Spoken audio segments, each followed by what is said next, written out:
First verse of America's Beautiful.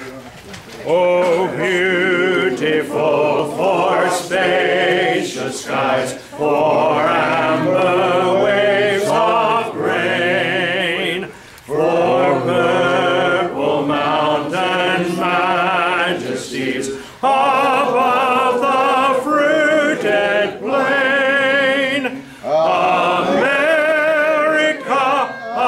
America, God shed His grace on thee, and crown thy good with brotherhood from sea to shining sea. The next guy to speak is our executive committeeman here from Orangeburg. He's no stranger to most of y'all, especially if y'all work with the GOP from around the state. He's been an executive committeeman or chairman or putting up signs and doing something for a number of years, and he's our good friend, Roy Lindsey. General Point.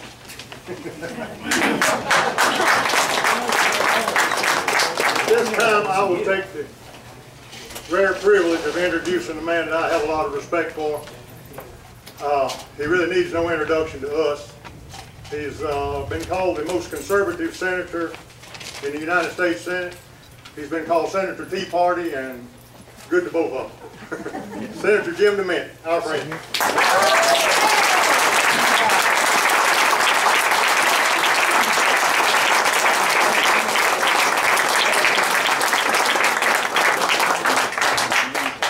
Well, thanks, folks. Thanks for having me here. What a great place. I appreciate the Cox's hospitality, and I appreciate what all of you do. There are a lot of distinguished Republicans here tonight. I hope they'll all get a chance to speak or at least be introduced.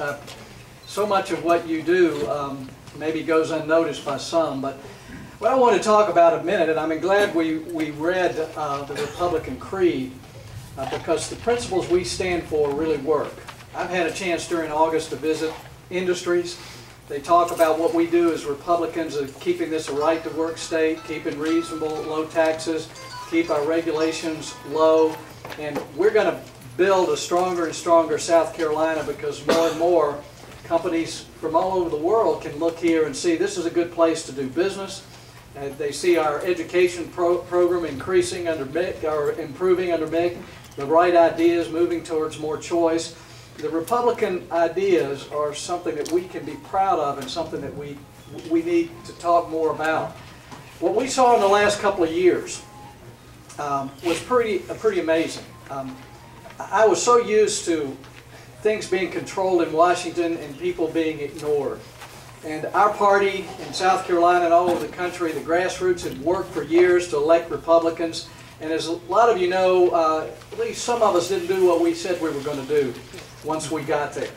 Spending increased too much, not near as much as what we're seeing now, but it wasn't what we wanted in Washington. But between 2008 and 2010, Americans, particularly Republicans, grassroots activists, some call themselves Tea Parties, others just were citizens going to rallies. Some of them showed up in Washington or town halls. But the power in America moved out of Washington back to the people, where it's supposed to be in the first place. This is supposed to be a government of and for and by the people. And that's what we saw in the dramatic changes that we saw that elected a great new delegation here in South Carolina, a lot of new constitutional officers that I think are going to make our state better than ever. We saw this new wave come in, and the first thing we did is stop trying to take home the bacon and realize we were bankrupting our nation. And at least the conversation in Washington now has changed to how do we cut spending? How do we balance our budget? We haven't won the battle. I'm not discouraged. It didn't take one election to get us in this hole, and we're not going to get out in one election. But the reason I wanted to be here tonight is because I think 2012 could be our last chance to turn this thing around, and South Carolina is going to play a pivotal role. Not just our local and state offices, but sending back our congressional delegation and also being a major player in selecting the next president of the United States. And I think, again, our nominee will be selected here, and this time I want to make sure that our nominee wins. What we need to be looking for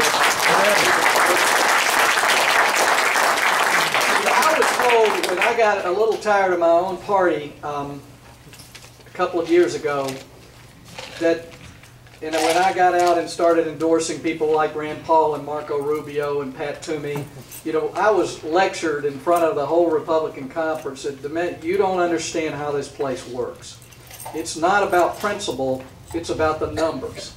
This actually came from someone in the Republican leadership, to the apparent agreement of most people, most of the Republican senators. But what I learned after coming into the Senate with 55 Republicans and a large majority of Republicans in the House and the Bush in the White House, if you don't have principles, nothing else matters. It doesn't matter if you have the numbers.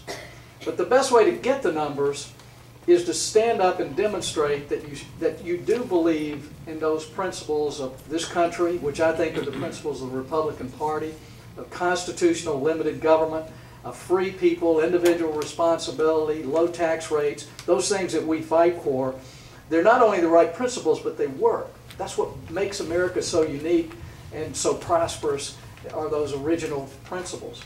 And what we saw in the last election are candidates that were selected in the primary process, not by the Republican establishment, but by Republicans back in the states.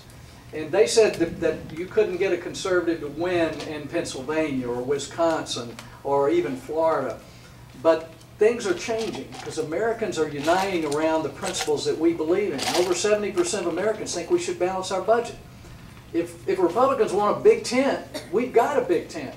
Nearly 70% supported this idea of cut, cap, and balance, which was the only real proposal that would have saved our AAA rating.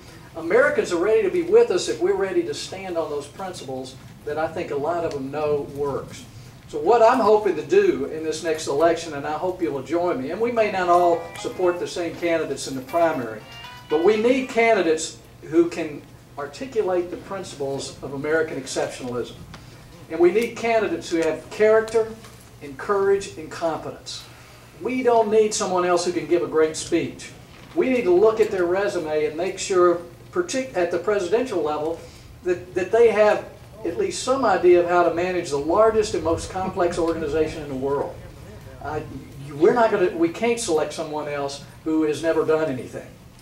And so what we need to look for in a presidential candidate are people who stand on our principles, who make us proud, but who has the courage to apply those when the going gets tough. We see governors like Scott Walker in Wisconsin and Chris Christie in New Jersey. They inspire a whole nation because they stand up and they have the courage to say no more, we've got to make changes. And I think that's why a lot of you are here. I'm here to thank you because the courage in Washington, the courage I feel, if I didn't feel support on the outside, it would be hard to get up every day in Washington because I don't have the support inside Washington or even inside my own party. And that's what all of our congressional delegation needs from you. And folks, you sent the best group of Republican congressmen I've ever seen. And the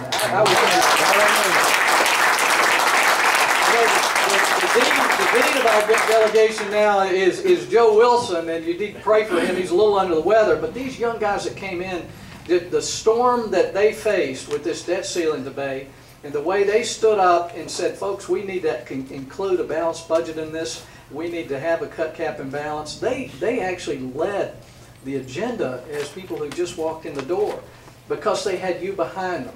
So what you do at the grassroots level here in Orangeburg, and I know folks have driven from Charleston and Sumter and really all over the state, the power to save our country, to change Washington, to change South Carolina is really in your hands. The more active we are, the more informed we are, the more we're going to rebuild this country in the way it was built in the first place. And that's those principles of individualism and free markets and limited government.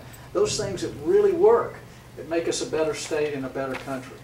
So thank you. Keep standing and fighting for those principles, and let's make sure in 2012 that we will work harder than we've ever worked to make sure South Carolina stays first in the South primary, because we get out the votes and we keep picking the right candidates, and we need to do that at every level of government. So I'm proud of what you do. I want to keep helping you as much as I can, but the power's in your hands, not mine, and I'm very grateful to all of you. Thank you.